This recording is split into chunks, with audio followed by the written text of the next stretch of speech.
सावित्री 2 बेटों की माँ थी। उसे इस बात पर बड़ा घमंड था। वो मानती थी कि बेटे घर की शान होते हैं।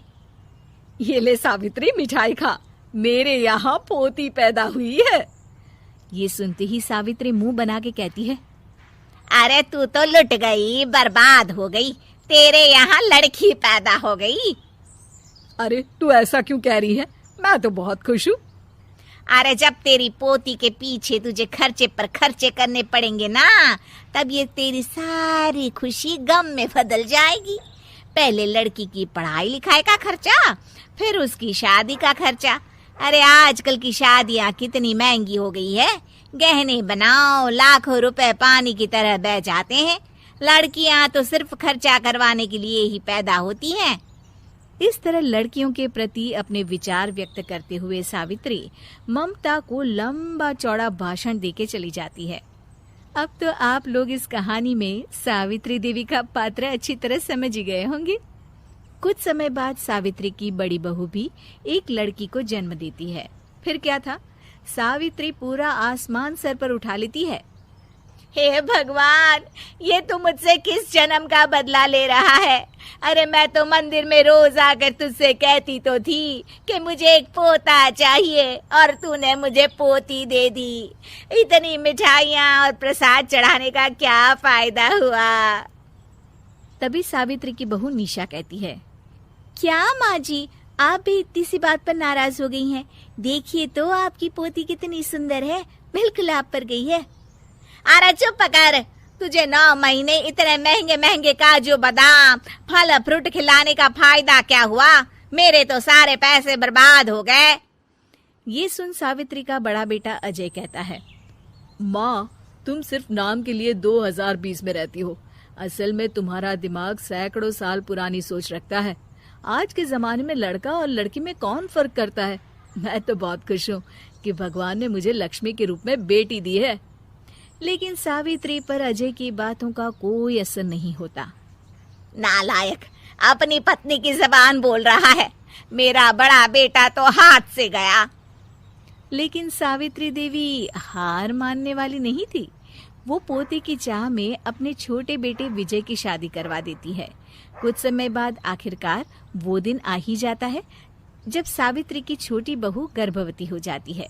सावित्री इतनी खुश हो जाती है कि वो बच्चे के जन्म से पहले ही सारे मोहल्ले में ढिंढोरा पीटने लगती है।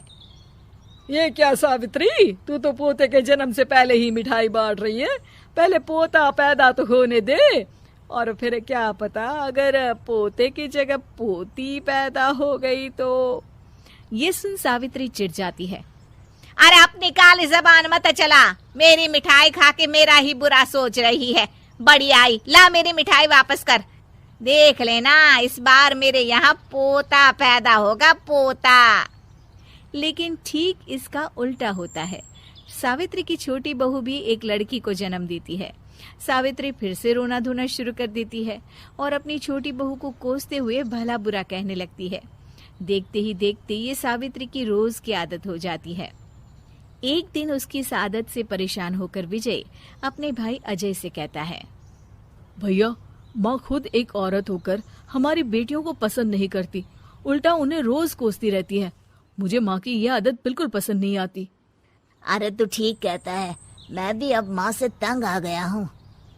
अच्छा, तो अब तुम दोनों इस तरह पीठ पीछे मेरी बुराई भी करने लग गए हो? नहीं माँ, हम चाहते हैं कि घर में शांति बनी रहे। हमें हमारी बेटियाँ बहुत प्यारी है। मैं नहीं चाहता कि वह तुम्हारे ताने सुन सुन कर बड़ी हो, और इसीलिए हम दोनों ये घर छोड़कर चले जाएंगे। हाँ माँ, मैं भैया की बात से सहमत हूँ।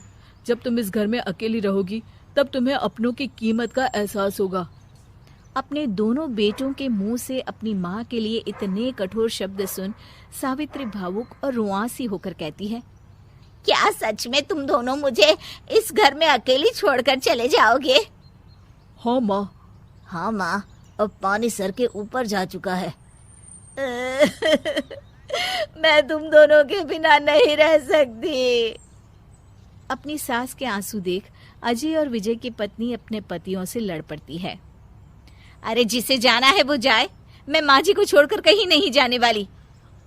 भाभी, आप ये क्या कह रही हैं? वही जो तुम सुन रहे हो, दीदी बिल्कुल सही कह रही है। हम बेटियों के संस्कार हमें सिखाते हैं कि सास माँ समान नहीं बल्कि माँ ही होती है और उस माँ की जिंदगी भर सेवा की जाती है।